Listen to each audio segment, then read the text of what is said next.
Video మొదలు పెట్టే ముందు ఒక చిన్న రిక్వెస్ట్. తుపాకులు పట్టుకొని చెట్ల మధ్యలోంచి వచ్చిన వాళ్ళు కాల్చే ముందు వీడియో రికార్డింగ్ చేశారంట. ఆధార్ కార్డులు చెక్ చేయడం, పేరేంటని చూడడం, ఏ ధర్మం వెతకడం, వాళ్ళ ధర్మం కాకపోతే కాల్ చేయడం, ఇవన్నీ కెమెరాలు పెట్టి షూట్ చేశారంట.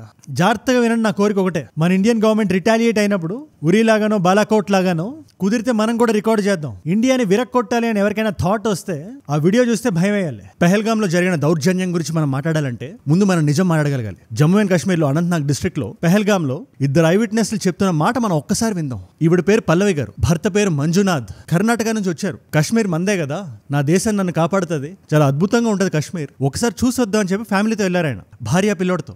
ఇన్ఫాక్ట్ వాళ్ళు ఒక వ్లాగ్ స్టైల్ వీడియో కూడా రికార్డ్ చేశారు. వాళ్ళు ఏం మాట్లాడుతున్నారో మీరే వినండి ఒకసారి. నేను మీకు ఎందుకు చూపించానంటే మీరు ఒక్క మాట క్లియర్ గా విన్నారా? షికారా అని చెప్పి కాశ్మీర్ లో బోట్స్ ఉంటాయి. అది నడుపుతున్న వ్యక్తి పేరు పల్లవి గారు ఏం చెప్పారు, ఆ వ్యక్తిని ఆవిడ ఎలా సంబోధించారు. ఇది నేను ఎందుకు చెప్తున్నానంటే మళ్ళీ ఈవిడ్ని పట్టుకొని కట్టర్ హిందూ ఈవిడ అబద్ధం చెప్తుంది అని చెప్పి మాట్లాడే బ్యాచ్ కూడా ఉంటారు. ఆవిడ ఇస్లామోఫోబిక్ కాదు, ఇండియాలో ఉండే యూనిటీ అండ్ డైవర్సిటీని నమ్ముతున్నారు ఆవిడ. ఎనీవేస్, ఈ వ్లాగ్ షూట్ చేసిన నెక్స్ట్ డే బైసరన్ మెడోస్ అని చెప్పి దాన్నే ఈ స్విట్జర్లాండ్ లో ఉంటుంది, ఇండియాలో కాశ్మీర్ లో. అందరూ చూడాలి టూరిస్టులు అని చెప్పి అక్కడికి కార్ కూడా వెళ్ళదు. ఎంతో దూరంలో కార్లు బస్సులు అవన్నీ ఆపి ఎక్కడెక్కడి నుంచి వచ్చిన టూరిస్టులు సేద తీరదామని వెళ్ళారు అక్కడికి. అక్కడ వాళ్ళు ఏదో స్నాక్స్ ఉండే దూరంలో గన్స్ వినబడుతుంటే ఏదో ఆర్మీ ప్రోటోకాల్ అనుకున్నారు ఆవిడ. ఇది జరిగిన next second day short range firing లో బుల్లెట్ తగిలి మంజునాథ్ గారు చనిపోయారు. ఆవిడ కళ్ళ ముందే. కాల్చిన ఉగ్రవాది అడుగుతాడు ఆయన హిందువే కదా అని. ఆవిడ బాధలో దుఃఖంలో నన్ను కూడా చంపేయండి అని చెప్పి ఆయన అడిగింది. మేము మిమ్మల్ని చంపాం, వెళ్ళి మోదీకి చెప్పండి అంటాడంట. ఏ పార్టీయో పక్కన పెట్టండి, ఉగ్రవాదుల రాజకీయాల గురించి మాట్లాడడం ఏంటి, మన దేశ ప్రధాని గురించి మాట్లాడడం ఏంటి? సరే, దాన్ని అలా తీసి పక్కన పెడదాం. పూణే బిజినెస్ మ్యాన్ అంట, సంతోష్ జగ్దలే ఆయన పేరు. ఆయన టెంట్ లో దాక్కున్నాడు పాపం. ఈ సౌండ్లన్నీ విని మెడ పట్టుకున్న టెంట్ నుంచి బయటికి లాగి నువ్వు ఇస్లామిక్ వర్డ్స్ చెప్తావా చెప్పవా అంటే చెప్పలేకపోయాడు. 3 సార్లు కాల్చారు, తల మీద, చెవి వెనకాతల, వీపు మీద 3 సార్లు. ఇది జస్ట్ 2 ఐ విట్నెస్లు మాత్రమే. 28 మంది చనిపోయారు. వాళ్ళందరూ ఎవరాళ్ళు? ఆర్మీకి సంబంధించిన వాళ్ళు కాదు, రాజకీయానికి సంబంధం లేదు, మతోన్మాదులు కాదు, జస్ట్ ఒక ధర్మానికి చెందిన వాళ్ళు. ఈ నిజం చెప్పడం జనాలు ఎందుకు భయపడుతున్నారు? ఇవాళ మనం పెహల్గామ్ లో ఏం జరిగిందో మాట్లాడుకోవాలి. నేను అవకాశం దొరికినప్పుడల్లా చెప్తుంటా, మనం మాట్లాడకపోయినా మన పుస్తకాల నుంచి చాప్టర్స్ ని పీకేసిన ఇలాంటివి మళ్ళీ జరుగుతుంటాయి. ఈ దాడి జరిగింది టూరిస్టుల మీద అయినప్పటికీ కొంచెం మనం జూమ్ అవుట్ చేసి చూస్తే ద ఐడియా ఆఫ్ ఇండియా మీద దాడి జరిగింది. భారతదేశపు సిద్ధాంతాల మీద, నీ మీద, నా మీద, కాశ్మీర్ మనదే నమ్మే ప్రతి ఒక్కడి మీద. అందుకని మనం మాట్లాడాలి, మనం మాట్లాడదాం. అండ్ ఈ వీడియో నేను షూట్ చేస్తున్నప్పుడు కూడా రకరకాల విషయాలు జరుగుతున్నాయి. మోదీ గారు సౌదీ అరేబియా ట్రిప్ ఆపేసుకొని మళ్ళీ ఇండియాకి వచ్చేసారు. జయశంకర్ గారితో, అజిత్ దోవల్ గారితో మీటింగ్ పెట్టారు. అమిత్ షా గారు వెంటనే కాశ్మీర్ వెళ్ళిపోయారు. ఉమర్ అబ్దుల్లా గారి నుంచి వ్లాదిమిర్ పుతిన్ వరకు అందరూ మాట్లాడుతున్నారు దీని గురించి. ఖచ్చితంగా మేము రిటాలియేట్ అవుతాం, నేను చాలా బలంగా అవుతాం అని చెప్పి ఇండియన్ గవర్నమెంట్ మనకి హామీ ఇస్తుంది. దాని మీద కూడా నేను మాట్లాడతాను. అండ్ ఇలాంటి వీడియోస్ మీరు మిస్ అవ్వకుండా చూడాలంటే మీరు చేయాల్సింది ఒకటే, కొత్త వాళ్ళు ఎవరున్నా కింద కనబడే సబ్స్క్రైబ్ బటన్ నొక్కి పెట్టేసుకోండి. ఇలాంటి వీడియోస్ నేను పెట్టగానే మీ దాకా వచ్చేస్తాయి. We need to be aware and we need to be responsible. Subscribe చేశారుగా, డన్. ముందు ఎంటైర్ పెహల్గామ్ దాడి కాంటెక్స్ట్ మనం అర్థం చేసుకోవాలంటే మనం కొన్ని విషయాలు తెలుసుకోవాలి. ఫర్ ఎగ్జాంపుల్, మన అసీం మునీర్ అంటాడు, ఆయన ఆర్మీ చీఫ్, ఆయన పాకిస్తాన్ కి. కాశ్మీర్ జగ్యులర్ వెయిన్, అది మేము వెనక్కి తెచ్చేసుకుంటాం అంటాడు ఆయన. It was our jugular vein. It is our jugular vein. We will not forget it. రాజ్యాంగబద్ధంగా, అంతకన్నా ముఖ్యంగా న్యాయబద్ధంగా కాశ్మీర్ భారతదేశానికి సంబంధించింది. అందులో కూడా కొంత భాగాన్ని కొన్ని దశాబ్దాలుగా ఆక్రమించేసి అక్కడ టెంట్లు వేసుకొని కూర్చున్నారు ఈ పాకిస్తాన్కి సంబంధించిన వ్యక్తులు. దాన్నే పిఓకే అంటారు. అది ఆజాద్ జమ్మూ అండ్ కాశ్మీర్ అని, గిల్గిట్ బల్టిస్తాన్ అని పిలుచుకుంటారు వాళ్ళు. ఆ బార్డర్ని కూడా వెనక్కి నెట్టే టైం వచ్చింది. కానీ మీరు తెలుసుకోవాల్సిన విషయం ఏంటంటే, మనకి స్వతంత్రం వచ్చిన తర్వాత అప్పటి రాజు భారతదేశంలో నేను కలుస్తాను అని నమ్మి సంతకం పెట్టాడు డాక్యుమెంట్ ఆఫ్ ఎక్సెషన్ మీద. ఈ స్పీచ్ ఆయన ఇచ్చో వారం కూడా అవ్వలే, మనం వీడియో కూడా చేసాం దాని మీద. ఒకసారి వీడియో చూడండి. ఈ వీడియో అయిపోయిన తర్వాత ఆయన ఏం మాట్లాడాడో, ఇండియా గురించి చాలా అసభ్యంగా మాట్లాడాడు ఆయన. వీఆర్ నాట్ హిందూస్ అని చెప్పి జనాల మనసుల్లో విషయాన్ని నింపి, thought that we are different from the Hindus in every possible aspect of life. ఇవాళ పాకిస్తాన్ మాకు సంబంధం లేదంటుంది. అఫ్ కోర్స్ చాలా భయపడుతున్నారు ఇప్పుడు ఈ దాడి తర్వాత, అది వేరే విషయం. అది ప్రపంచం మొత్తం పాకిస్తాన్ ని చూసు ఆ మాట కూడా మాట్లాడదాం అనుకోవట్లేదు, కొంచెం మంచి భాష వాడతా. బట్ ఇన్ ఎనీ కేస్ వాళ్ళు అక్కడ ఎల్ఓసి దగ్గర గుంట నక్కల్లా ఉండి వాళ్ళ దేశంలో మిలిటరీ ఇన్ఫిల్ట్రేటర్స్, ఈ ఉగ్రవాదులు వీళ్ళందరూ ఒకటే, బయటికి కాదని చెప్తారు.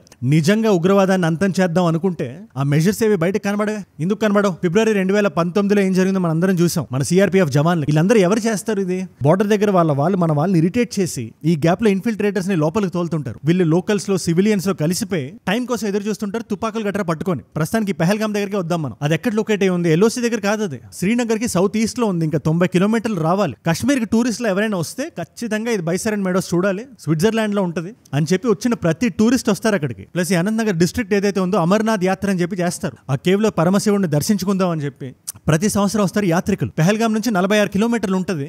చందన్వాడి, శేష్నాగ్, పంచ్తర్ని ఇవన్నీ దాటుకుంటూ వెళ్ళి ఆ లింగాన్ని చూడడానికి వస్తారు ఆ కేవ్ లో. ఇక్కడ మీరు గుర్తుపెట్టుకోవాల్సింది ఏంటంటే జనరల్ గా జూలై ఆగస్ట్ లో జరుగుతుంది, దానికన్నా ముందు వచ్చిన టూరిస్టులే వీళ్ళు. ఒక్కసారి మీరు ఇక్కడ క్రొనాలజీని ఫాలో అవ్వండి. ఇది ఏప్రిల్ 22, అంటే నిన్న రకరకాల టూర్స్ అండ్ ట్రావెల్స్ నుంచి టూరిస్టులు వచ్చారు. కాలి నడకన గానీ పోనీలని ఉంటాయి గుర్రాలు లాంటివి, అవన్నీ ఎక్కి ఆ లొకేషన్ చేరుకున్నారు. ఇది మధ్యాహ్నం అయింది, అరౌండ్ 1:30 PM. అక్కడ ఏదో అవుట్డోర్ క్యాంటీన్ లాంటిది ఉంది, స్నాక్స్ తినే ప్లేస్, భేల్పూరి గట్రా దొరుకుతుంది అక్కడ. కొంతమంది లొకేషన్ ఎంజాయ్ చేస్తున్నారు, ఫ్యామిలీస్ వచ్చారు చాలా మంది. సడన్ గా తుపాకీ కాల్పులు వినబడ్డాయి. ఇక్కడ లేవనుకున్నారు, ఏదో ట్రైనింగ్ నడుస్తుందేమో ఆర్మీది అనుకుంటే సడన్ గా వాళ్ళ చుట్టూ ఉండే జనాలు పడిపోవడం మొదలు పెట్టారు. వీడియో బిగినింగ్ లో మనం మాట్లాడుకున్నాం కదా, ఐ విట్నెస్ అకౌంట్స్. ఆ విధంగా వచ్చి వీళ్ళు చెప్పినట్టు ధర్మాన్ని చెక్ చేసి జనాన్ని చంపేయడం మొదలు పెట్టారు. ద రెసిస్టెన్స్ ఫోర్స్ అని చెప్పి లష్కరే తోయిబాకి ఆఫ్ షూట్, అది పాకిస్తాన్ లో ఏదైతే ఉందో దాని బ్రాంచ్ అనుకోండి. వాళ్ళు నేరుగా వచ్చి క్లెయిమ్ చేశారు మేమే చేసామని. అయినప్పటికీ పాకిస్తాన్ డొంకతెరుడు గేమ్ ఆడుతుంది. డిఫెన్స్ మినిస్టర్ వచ్చి అంటాడు, ఆయన లైన్ ఆఫ్ కంట్రోల్ కి దీనికి చాలా దూరం ఉంది, మా పాకిస్తాన్కి దీనికి సంబంధం లేదు, ఇండియాలో మీ ఇండియా వాళ్ళే చేసుకుని ఉంటారని చెప్పి అంటాడు. ఎవరిని మోసం చేస్తున్నారు మీరు, ఎవరిని? వాళ్ళకి అక్కడ ఏం చేయాలో కూడా అర్థం కావట్లేదు. టూరిస్ట్ లాలు వెంటనే జేఎన్కే పోలీస్ డిపార్ట్మెంట్ కానీ, సిఆర్పీఎఫ్ కానీ, ఇండియన్ రిజర్వ్ పోలీస్ కానీ, ఇలాంటి రకరకాల ఏజెన్సీస్ రంగంలోకి దిగాయి. ఇక్కడ మీరు ఒక్క పేరు గుర్తుపెట్టుకోవాలి, లెఫ్టినెంట్ వినయ్ నర్వాల్ గారు. ఆయనకి 6 రోజుల క్రితం పెళ్ళైంది, 6 days బ్యాక్. రెస్క్యూ ఆపరేషన్ లో ఆయన చంపేశారు. హనీమూన్ కి వచ్చిన ఒక భార్య భర్త శవం పక్కన కూర్చొని ఉంది. ఇలాంటి శవాలు 28 ఉన్నాయి. ఇది వినగానే అందరికీ కోపం ఎవరి మీద వస్తుంది? పాకిస్తాన్ మీద వస్తుంది కదా, లేదా ఆర్మీ చీఫ్ మీద, లేదా షేబాజ్ షరీఫ్ మీద. బట్ కొన్ని దశాబ్దాలుగా మనం చేస్తున్న మిస్టేక్స్ గురించి మీకు చెప్తాను, మీరు వినండి. ముందుగా పాకిస్తాన్ అనే దేశంలో కూర్చొని, లేదా పాకిస్తాన్ ఫండింగ్ ఇస్తున్న చైనా లాంటి దేశంలో కూర్చొని, కాశ్మీర్ ఇండియాకి సంబంధించింది కాదు, ఇల్లీగల్ గా ఆక్యుపై చేశారు, ఆజాద్ కాశ్మీర్ అని వాళ్ళు మాట్లాడితే ఒక అర్థం ఉంటుంది. కానీ మన దేశంలో ఉండి కూర్చొని మాట్లాడే వాళ్ళ పరిస్థితి ఏంటి? మీరు నమ్మట్లేదా? మీకు కొన్ని ఎగ్జాంపుల్స్ ఇస్తాను, మీరు జాగ్రత్తగా వినండి. జవహర్ లాల్ నెహ్రూ యూనివర్సిటీ అని మీరు వినే ఉంటారు ఆ యూనివర్సిటీ పేరు. అక్కడి ప్రొఫెసర్ ఒక ఆవిడ పేరు నివేదిత మీనన్. ఆవిడ అంటారు, ఇండియా కాశ్మీర్ ఇల్లీగల్ గా ఆక్యుపై చేసింది కదా, ఇది అందరికీ తెలిసిన విషయమే కదా. और हम सब जानते हैं कि दुनिया भर में ये माना जाता है कि India is illegally occupying Kashmir.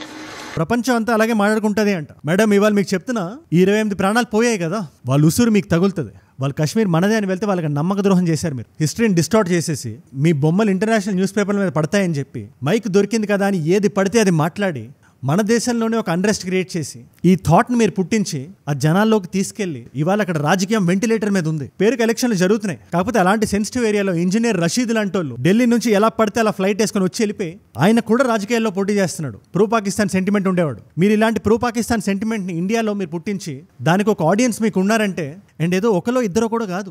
హఫ్జా కంజువల్ గారు, ఈవిడ అసిస్టెంట్ ప్రొఫెసర్, ఈవిడ లఫాయత్ కాలేజ్ లో ఆవిడ పుస్తకం రాసింది, కొలనైజింగ్ కాశ్మీర్ అని. కొలనైజింగ్ అనే మాటకు అర్థం తెలుసా మీకు? బ్రిటిష్ వాడు మనల్ని చేశాడు కదా, ఆ మైండ్ సెట్ ఇవాటికి మనకి పోలేదు కదా.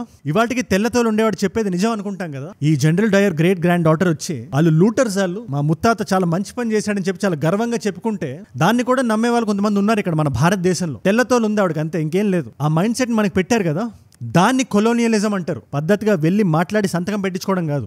వరల్డ్స్ బిగ్గెస్ట్ డెమోక్రసీలోకి ఆహ్వానించడం కొలోనియలిజం ఎలా అవుతుంది? అంతెందుకు 2010లో అరుంధతి రాయ్ గారు అంటారు, ఆవిడకి బుకర్ ప్రైజ్ వచ్చింది. ఆజాదీ అనే సెమినార్ పెట్టుకొని హిస్టారిక్ ఫ్యాక్ట్ అంట, Kashmir was never a part of India అనేటిది. In a militaristic way, in the way that India is doing, in order to prove that it's a secular country, it is brutalizing Kashmir. మన దేశంలో పుట్టి మన దేశంలో పెరిగి ఇలా మాట్లాడుతున్నారు కదా, ఆ 28 మంది ఉసురు మీకు తగులుతుంది. యాసిన్ మాలిక్తో ఫోటోలు దిగారు కదా, ఎవడాడు అసలు? అలాంటి వ్యక్తుల వల్లే కదా ఇప్పుడు ఇలా జరుగుతుంది. మామూలు సివిలియన్స్ లో, అక్కడ సివిలియన్స్ లో ఇన్ఫిల్ట్రేటర్స్ చేరిపోయి ఆ 10 మంది బోట్లు పెట్టుకొని ఏదో అరిస్తే అది ప్రజల సెంటిమెంట్ అని చెప్పి, వాళ్ళకి రైట్ టు సెల్ఫ్ డిటర్మినేషన్ ఉందని చెప్పి మీరు ఎవరిని మోసం చేస్తున్నారు? మీరు భారత్ తేరే టుకడే హోంగే ఇన్షా అల్లా ఇన్షా అల్లా అని చెప్పి కన్హయ్య కుమార్ ర్యాలీలో మీరు అరిస్తే ఆ అరుపులు చనిపోయిన వాళ్ళకి సమాధానాలు చెప్తాయా? వాళ్ళ ఉసురు మీకు తగలకుండా పోతుందా? ముజమిల్ అయ్యబ్ ఠాకూర్ అని చెప్పి ఇది ఇండిపెండెన్స్ స్ట్రగుల్ అని చెప్పి మీరు ఎలా మాట్లాడతారు? మీరు పుస్తకాలు చదవరా? మీరు ఇతిహాసాలను చదవరా? మీరు హిస్టరీని వక్రీకరిస్తారా? అన్నిటికన్నా ముఖ్యంగా పాకిస్తాన్ లాంటి దేశంలో ఉండి ఇలాంటి సెంటిమెంట్స్ మీరు పెట్టుకుంటే మా గవర్నమెంట్ మీకు ఆన్సర్ చెప్తుంది. చాలా ఎక్కువైపోయింది ఈ డిస్కషన్ డిప్లొమసీ ఏదైతే ఉందో, యూఎన్ దగ్గరికి వెళ్ళి మాట్లాడడం, అఫెన్స్ వెళ్ళకపోవడం చాలా ఎక్కువైపోయింది. మీరు గీసుకున్న బార్డర్ని వెనక్కి నెట్టి మన నేల మనం తీసుకునే సమయం వచ్చింది. కానీ ఎవరైతే దేశం లోపలే ఉండి ఇలాంటి సెంటిమెంట్ని మన భారతీయులకు ఎక్కిస్తున్నారు, కశ్మీర్ మనది కాదని మన దేశంలో ఉండి ఎవరైతే నమ్ముతున్నారో వాళ్ళందరికీ ఒక్కటే మాట, కొడకల్లారా కాశ్మీర్ మనది, కాశ్మీర్ నీది, కాశ్మీర్ నాది, కాశ్మీర్ ఆంధ్రప్రదేశ్ వాడిది, కాశ్మీర్ కేరళ వాడిది, కాశ్మీర్ మధ్యప్రదేశ్ వాడిది, కాశ్మీర్ పంజాబ్ వాడిది. ప్రతి భారతీయుడు సొంతం కాశ్మీర్. ఆ ఆలోచనలు ఏమైనా ఇక్కడ ఉన్నా దాన్ని వెనక్కి తీసేయండి. మీరు కాశ్మీరీ పండిట్స్ ని చంపేసి ఆ చాప్టర్ ని పుస్తకాల నుంచి చింపేయడం అనుకుంటున్నారా? మీరు ఇది ఈ 28 మందిని మేము గుండెల్లో పెట్టుకుంటాం. మంజునాథ్ గారు గుండెల్లో ఉన్నారు, సంతోష్ అనే వ్యక్తి మా గుండెల్లో ఉంటాడు. చింగారి అంటారు హిందీలో, చిన్న స్పార్క్ అది. ఆ స్పార్క్ ని మీరు ఆర్పేయలేరు. India should and must take the example of Israel. 2023 October నవంబర్లో ఇలాంటిదే జరిగింది. ఇంకా చాలా పెద్ద స్కేల్లో జరిగింది. గాజా నుంచి ఉగ్రవాదులు వచ్చేసి 1200 మంది సివిలియన్స్ ని చంపేశారు. 1200. ఇజ్రాయెల్ వెయిట్ చేయలేదు. తలుపులు కొట్టి డిప్లొమసీ కోసం వెయిట్ చేయలేదు. గోడలు బద్దలు కొట్టి లోపలికి వెళ్ళింది. చెవులు పగిలిపోయేలా చెప్పింది. తుపాకీ కాల్చిన ప్రతి ఎలకని మెడ పట్టుకొని బయటికి లాగి operation swords of iron launch చేసింది. కొన్ని గంటల్లో న్యాయం జరిగింది. ఏదైతే ఉగ్రవాదులకు ఉండే ఇన్ఫ్రాస్ట్రక్చర్ ఉందో గ్రౌండ్ ఇన్వేషన్ చేసి దాన్ని చెల్లా చెదురు చేసింది. హాస్టేజెస్ ఎవరినైతే వాళ్ళు లోపలికి తీసుకెళ్లారో సేఫ్ గా బయటికి తీసుకొచ్చింది. టార్గెట్ చేసి ఎలిమినేట్ చేసింది. ఇజ్రాయెల్ కి ఏముంది? జియోగ్రఫికల్ అడ్వాంటేజ్ ఉందా? చుట్టూ బార్డర్ అంతా హాస్టిలిటీ, హాస్టైల్ నైబర్సే. సముద్రాలు లేవు. వాళ్ళకు ఉన్నదంతా విల్ పవరే. వరల్డ్ వార్, రెండో ప్రపంచ యుద్ధంలో వాళ్ళకి ఏం జరిగిందో వాళ్ళు మర్చిపోలేదు. వాళ్ళ జనరేషన్స్ కి చెప్పుకున్నారు, పుస్తకాలు రాసుకున్నారు. ఆ భయాన్ని గుండెల్లో పెట్టుకుని దాన్ని ఒక ఫైర్ లా మార్చారు. అందుకే ఇజ్రాయెల్ రిటాలియేషన్ అలా ఉంటుంది. దాన్ని పక్కన పెట్టండి, మనం చేసిన ఉరి సర్జికల్ స్ట్రైక్ లేదా బాలాకోట్ ఎయిర్ స్ట్రైక్ మనం చూడాలి ఒకసారి. ఇది ఉపేక్షించే సమయం కాదు. ఇది మన పౌరులకు న్యాయం జరగాలి. పల్లవి గారికి న్యాయం జరగాలి. ఆవిడ ఇంత జరిగినా కూడా ధైర్యంగా మాట్లాడుతున్నారు మీడియాతో. Where are you right now? And right now I'm in Pahalgam Mountain Villa Hotel ala.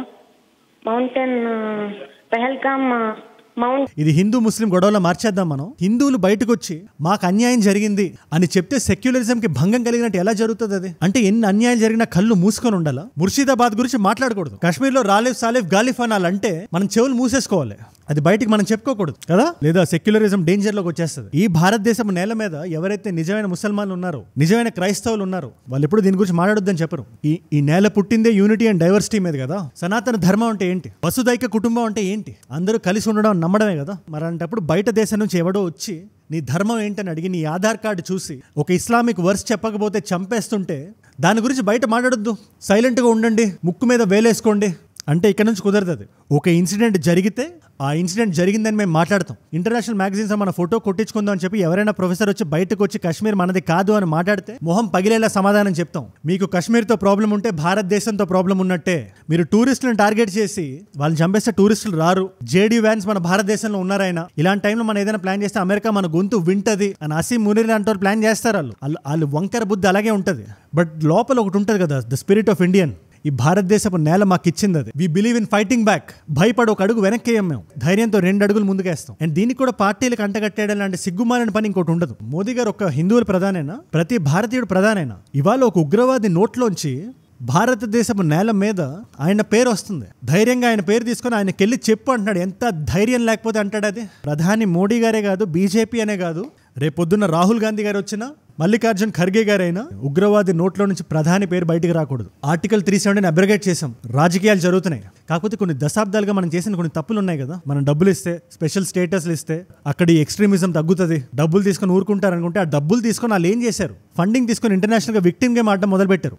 India మీద అఫెన్స్ ఆడడం మొదలు పెట్టారు. వాళ్ళందరూ మన భారతీయులు కాదు, పాకిస్తాన్ నుంచి వచ్చిన వాళ్ళు. ప్లస్ కొంతమంది ఇక్కడ అండర్లైన్ చేసుకొని పెట్టుకోండి, సివిలియన్స్ లో బ్రెయిన్ వాష్ అవ్వబడ్డ కొంతమంది మాత్రమే వీళ్ళకి సపోర్ట్ చేయడం, మన దగ్గర డబ్బులు తీసుకొని మన మీదే దాడులు ప్లాన్ చేయడం. ఆర్టికల్ 19 ఉంది కదా, ఫ్రీడమ్ ఆఫ్ స్పీచ్. ఇండియా ఇచ్చిన వాక్ స్వాతంత్రాన్ని వాడుకొని ఇండియా కొలనైజ్ చేస్తుంది, కశ్మీర్ ఆక్రమించేస్తుంది అనడం. మీరు పాకిస్తాన్ వెళ్ళి ఇదే మాట అనండి, మీరు మెడ పట్టుకొని మీ ఇంటి బయటకు మిమ్మల్ని బయటికి లాగి జైలు గోడల మధ్యలోకి తోసేస్తారు. ఇండియాలో అలా జరగదు కదా. మేము వింటాం మీరు చెప్పేది, ర్యాలీలు ఆర్గనైజ్ చేసి మాడతారు, చప్పట్లు కొడతాం. అప్రెస్డ్ కాశ్మీర్ అనే బ్రాండ్ క్రియేట్ చేసి ఇంటర్నేషనల్గా మీరు పుస్తకాలు అమ్ముకుంటుంటే ఆ వాక్ స్వాతంత్రాన్ని భారతదేశం ఇస్తుంది. పీడీసీ లాంటి పార్టీలు వాళ్ళ ఓట్ బ్యాంక్ నుంచుకోవడానికి సెపరేటిస్టులు ఎంత ప్రయత్నించినా వాళ్ళకి మంచిగా సోఫాలు, ఏసీలు, టీవీలు అవన్నీ కూర్చోబెట్టి చూపించి సరదాగా డిస్కషన్ పెడతాం రాజకీయం అనే పేరుతో. అట్లీస్ట్ మొన్న నుంచి మనం ఘర్ మే ఘుస్కే మారేంగే అని మీరు ఏదైనా చేస్తే మేము కూడా చేస్తామని డిఫెన్స్ ఆడడం మొదలుపెట్టాం. కానీ ఇలా వదిలేస్తే కుదరదు అని చెప్పడానికి పహల్గామ్ ఒక చిన్న ఎగ్జాంపుల్ మాత్రమే. Time to play offence. మన నేలను మనం వెనక్కి తీసుకునే టైం వచ్చింది. నేను పచ్చిగా మాట చెప్దాం అనుకుంటున్నా. అత్యాచారం జరిగిన తర్వాత నువ్వు ఆ బట్టలు వేసుకొని బయటకు ఎందుకు వచ్చావు, అయినా ఆ టైంలో అక్కడ నీకేం పని అని విక్టిమ్ బ్లేమింగ్, విక్టిమ్ షేమింగ్ చేయడం ఎంత తప్పో. ఇలాంటి ఇన్సిడెంట్ జరిగిన తర్వాత ఎవరైనా గొంతు ఎత్తుతుంటే దీన్ని కమ్యూనలైజ్ చేయొద్దు, దీని గురించి సైలెంట్గా ఉండాలి, గొంతు లేవకూడదు అని చెప్పడం కూడా అంతే తప్పు. రెండిట్లో జరుగుతుంది విక్టిమ్ బ్లేమింగే. ఇది సూడో ఇంటెలెక్చువల్స్ గుర్తుపెట్టుకోవాలి. Pahalgam will not break India, Bharat కే టుకుడే నహీ హోంగే. ఇన్ఫాక్ట్ మమ్మల్ని ఇంకా ఒక్కటి చేస్తుంది, ప్రతి భారతీయుడు గొంతు ఒక్కటే అవుతుంది. కశ్మీర్ మేము చూడడానికి వెళ్తాం, ఎవడయ్యా జాగీర్ కాదు అది. ఈ ఎంటైర్ సిచ్యువేషన్ మీద, ఎంటైర్ ఇష్యూ మీద మీ అభిప్రాయం ఏంటి నాకు కింద ఖచ్చితంగా కామెంట్స్లో రాయండి. ఇది ఒక డిస్కషన్ ఫోరంలో పెడదాం. నేను ఏదైనా మిస్ అయ్యి ఉన్నా కూడా డోంట్ హెసిటేట్, రాయండి. ప్రతి గొంతు ఇంపార్టెంటే. ఇవాళ ఎంసీక్యూ క్వశ్చన్ మీ అందరికీ, 1990లో కాశ్మీరీ పండిట్లకు ఏం జరుగుతుందో మనం అందరం తెలుసుకుంటున్నాం కదా. దీనికి ఎవరు primarily responsible? Option A is Yasin Malik, option B is Masood Azhar, option C is Burhan Wani, option D is Hafiz Saeed. Masood Azhar, Burhan Wani వీళ్ళందరికీ మనం ర్యాలీలు చేస్తాం. మనం ర్యాలీలు స్టూడెంట్స్ అందరూ కలిసి వీళ్ళ ఫ్లాగులు పట్టుకొని స్వతంత్ర సమరయోధుల్లా మన ఫండింగ్ మీద నడుస్తున్న యూనివర్సిటీల్లో పాటలు, పోయమ్స్, మ్యూజిక్లు, డీజేలు మాట్లాడుతుంటేనే రక్తం ఉడికిపోతుంటుంది. ఎనీవేస్ దీని ఆన్సర్ ఏంటో నాకు రాయండి కింద కామెంట్స్లో. తెలుసుకుందాం అనుకుంటే Instagram is the way to go. Ajay from ఏజూడ్ అని ఉంటుంది. అజయ్ ఫ్రమ్ ఏజూడ్ 1+ మిలియన్ ఫాలోవర్స్ ఉంటారు. మీరు అజయ్ ఫ్రమ్ అని రాస్తుంటే మీకు వచ్చేస్తుంది, మీకు టిక్ మార్క్ అది ఉంటుంది. కమ్ ఇలాంటి వీడియో ఐడియాస్ ఏదైనా నాకు ఇద్దాం అనుకున్నా, ఏదైనా ఇన్ఫర్మేషన్ ఇద్దాం అనుకున్నా, వీడియోస్ని రీల్స్లో చూద్దాం అనుకున్నా, లేదా నా లైఫ్లో నా చుట్టూ ఏం జరుగుతుందో తెలుసుకుందాం అనుకున్నా, Instagram is a great place. రెండు వచ్చేసేయండి, లెట్స్ కనెక్ట్. ఇక్కడ వీడియో పెడుతున్నా నేను. నిన్న మాట్లాడిన టాపిక్ ఇది. కర్ణాటక ఎక్స్ డీజీపీ ఓం ప్రకాష్ గారు అని, ఆయన హత్యకు సంబంధించి చాలా న్యూస్ ఆర్టికల్స్ మీరు చదివే ఉంటారు. బట్ ఒక ఫుల్ క్లారిటీ మీరు తెచ్చుకుందాం అనుకుంటే క్రిస్టల్ క్లియర్ వీడియో ఇక్కడ ఉంది, ఖచ్చితంగా చెక్అవుట్ చేయండి. దీని ఐకార్డ్ ఇక్కడ వస్తుంది. ఒకవేళ ఐకార్డ్ రాకపోయినా కూడా జస్ట్ ఒక వీడియో ముందు ఉంటుంది అంతే. అండ్ మీరు ఇక్కడ దాకా నా వీడియోలో వచ్చారంటే ఒక వాల్యూ పొందుతున్నారు మన వీడియోస్లో. Thank you so much for that. మీరు ఏదైతే ఈ వాచ్ టైం ఇస్తున్నారో, ఏదైతే ఒక నమ్మకం పెట్టుకుంటున్నారో నా మీద, ప్రాణం పెట్టి నన్ను పనిచేసేలాగా, ఇలాంటి టాపిక్స్ని ఇంకా మీ ముందుకు తెచ్చేలాగా నన్ను ప్రేరేపిస్తుంది. దానికి మీరే నా ప్రేరణ. You are my inspiration. చాలా మంది కొత్త వాళ్ళకి కూడా దీనివల్ల రీచ్ అవుతుంది. అండ్ దీని మీద ఫాలో అప్ వీడియోస్, ఇండియా ఎలా రిటాలియేట్ అయినా ఖచ్చితంగా మన వీడియో వస్తుంది. 360 degrees ఎక్స్ప్లెనేషన్ ఉంటుంది. అది మీరు మిస్ అవ్వకూడదు అనుకుంటే కింద కనబడే సబ్స్క్రైబ్ బటన్ నొక్కి పెట్టేసుకోండి. నొక్కారుగా, డన్. వెళ్ళిపోయే ముందు మళ్ళీ చెప్తున్నా, పాకిస్తాన్ వాళ్ళకైనా, భారతదేశంలో ఉండి కాశ్మీర్ మనది కాదని నమ్మే వాళ్ళకైనా, కొడకల్లారా కాశ్మీర్ మనది, అది ఇక్కడ మీరు పెట్టేసుకోండి. నేను మిమ్మల్ని మళ్ళీ రేపు కలుస్తా. మనందరం కలిసి పెరగాలి, కలిసి ఎదగాలి. Let us all grow together. Let us all rise together. Rise above soft diplomacy. Rise above fear. Rise above international appeasement. Rise above appeasement politics. Rise above hate. ఏజూడ్ అంటే మనం. జై హింద్, జై భారత్, జై ఆంజనేయ, ఓం నమః శివాయ.